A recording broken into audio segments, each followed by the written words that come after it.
It's like this is the clearest like fixed fight you're ever gonna see. But look at this guy holding his hands up and watch. Look at that. He like literally shows him his chin, like, and he goes down. It's so fake. Look at, I mean, he's got nothing. It's like a guy who just learned boxing yesterday. World title in everyone's imagination. That's the heavyweight champ. You were here. Everyone else was here. But since then, the feeling has been Joshua makes all this money fighting anyway, 30 million pounds, whatever it is. Why should he take 40 or 50 to fight Wilder when he's making against anybody? He can make 30, 40 million pounds, whatever it is. No fantasy contracts, just reality. You know, bringing our work to the table and bargaining and negotiating what we're worth and making this fight. This story ends with lawsuits whispered behind closed doors, careers scorched beyond repair, and a heavyweight legacy staring straight into a crater. So I'm dragging you backward, because if you blink, you miss the exact second the spine of boxing snaps. What started in a quiet room detonated into a public implosion, and the final consequence is bigger than a knockout, bigger than money, bigger than pride. It's about whether anything you're watching is even real anymore. You want truth? This can't be real. Except it is, and that's the problem. Stay with me, because this was only the beginning. Subscribe for the full breakdown before it disappears. And that's why Jake Paul is so relevant, because he's found a way to bypass promoters and make money in the boxing rings instead of being a prisoner to the promoters. Even though he didn't fight anybody, he's about to fight Anthony Joshua, and we'll see what happens with that. Anthony Joshua should knock him into tomorrow because he's the bigger fighter with incredible power, but he's got a glass jaw. So if Jake Paul catches him, who knows? The moment the story surfaced, it didn't sound like the usual noise that surrounds. When the story first surfaced, it didn't sound like the usual noise. This wasn't trash talk, this wasn't hype. This was a door cracking open, and behind it sat influence, leverage, and a suggestion so toxic it could rot an entire division from the inside. Because when Anthony Joshua speaks without theatrics, when he drops a line that sounds casual but lands like a brick, that's not noise, that's a warning shot. You felt it too, don't lie. Your stomach tightened before your brain caught up. Fighting's not just physical, it's psychological.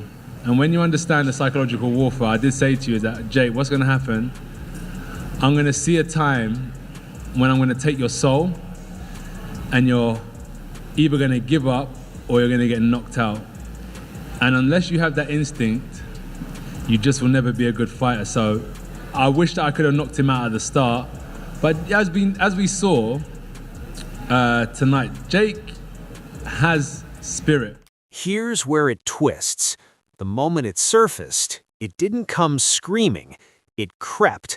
It slithered out in a setting where masks fall off and microphones stop protecting people. And that's what should scare you. This wasn't someone chasing headlines. This was a heavyweight king explaining why certain fights feel wrong, why certain doors never open, and why money keeps knocking louder than integrity. Listen closely. You can hear it getting closer. There's people out there that are going, Jake deserves credit, this is amazing, he's gone 6 rounds with Anthony Joshua. He hasn't gone 6 rounds with Anthony Joshua, he spent 5 rounds on his bloody bike, and the other diving for cover. Come on, let's get real about what happened last night. The dude basically used the greedy to hoodwink the stupid. Fair play to the kid, man. He made 50 million plus. I mean, someone's just sent me a message saying that they did 90 million. Respect. There's people out there saying, oh, he kept getting dropped multiple times and getting up. No, he didn't. Stop lying. You want the shock? Fine. The shock is this. Power now thinks it can negotiate outcomes. That legacy can be penciled in, erased, then redrawn. And when that idea even brushes against a fighter built on sanctioned pain and earned scars, something breaks.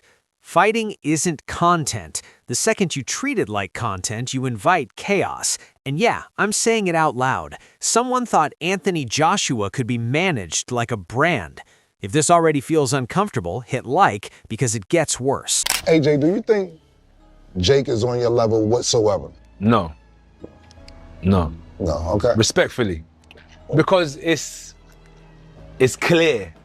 If I say yes, I'm gonna be lying to myself, and I can't lie to myself. It's not that he can't compete, right? But when you talk about for example, music, how many albums I've put out, how many mixtapes I've put out.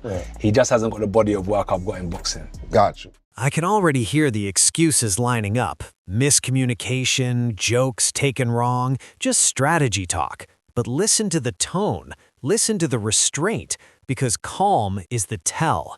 When a man refuses the circus and simply states a boundary, that silence is louder than any accusation. And here's the part nobody wants to say out loud. If this was offered here, who else heard it? Who else nodded? Who else stayed quiet? Silence isn't innocence. Or Jake would have moved around the ring at 100 miles an hour. There's two things I would have done. Tried to shut Jake down at 100 miles an hour, or I would have gone on the back foot. So Jake decided to move around the ring, and I decided to put the pressure on. What I could have done better is a lot of things. 100%. In the fight game, you've seen the amazing fighters that have graced us over the last 100 years, and the expectations that we put on ourselves are. This is where the psychological knife twists. Boxing survives on uncertainty, the belief that once the bell rings, anything can happen. Poison that belief, and you don't just cheapen one night, you devalue years. Every fan who's ever screamed at a screen feels it subconsciously, that creeping doubt, that whisper asking if the dice were loaded before the gloves ever touched. What happened next changed everything. Suing Anthony Joshua. And the reason has everybody side-eyeing this whole situation. From what's being said, Jake is claiming Anthony Joshua went off script. And when I say off script, I mean, there was supposedly a no knockout clause, or at least very specific fight rules, and Joshua hitting Jake so hard that his jaw got dislocated in 2 places was not part of that agreement. Jake basically saying that punch crossed the line from just boxing into what he's calling malicious intent. Now, from Jake Paul's perspective, the silence or... Don't get it twisted. This isn't about hating crossover money. It's about control. It's about narrative ownership. It's about someone thinking they can steer violence like a storyboard. And when that suggestion hits a fighter who built leverage the hard way, the refusal becomes the headline. That refusal scared people because it proved not everyone is for sale. Comment below. Do you think the sport crossed a line here? Jake Paul gets knocked out predictably by Anthony Joshua in tonight's fight. Now, I am torn on this fight. When it first started and Joshua was giving it, I'm thinking, oh, here we go again. It's the Tyson fight again. We're talking about 2 fighters who are pretending. It looked like a Rocky fight at the start. Joshua was afraid to let go. He was just like tapping. Let Jake get a few punches and everything. And then I'm thinking, hang on, I'm torn between 2 ways. As the discussion spread, other fighters and analysts weighed in indirectly. Pause with me for a second, because this is the part that makes my skin crawl. The aftermath wasn't denial, it was fog, and fog is where speculation breeds. Clips get replayed, fans connect dots, promoters pray, stay disconnected. I'm telling you right now, there's more under this, more that hasn't been said, because saying it would light a fuse nobody could put out. messy. If Jake is really saying this fight was supposed to follow a script, then what does that say about the event, the Vegas crowd, the betting money, all of that? Because that opens up a whole different conversation nobody wants to touch. He's allegedly claiming Anthony Joshua could be on the hook for something like $20 million for violating the rules and going beyond what was agreed upon. But let's be real for a second. This is boxing. People get hit. Jaws get broken. That's literally the risk you take stepping into the ring. You think the reaction split was random? No, it was tribal. One side needs the spectacle to be clean. The other needs the sport to be sacred. When those worlds collide, the fallout isn't loud at first. It's whispers, carefully worded statements, people choosing language like they're walking on glass. And that tells you everything you need to know. Have a section where the 2 parties are going to meet, talk, discuss, have this.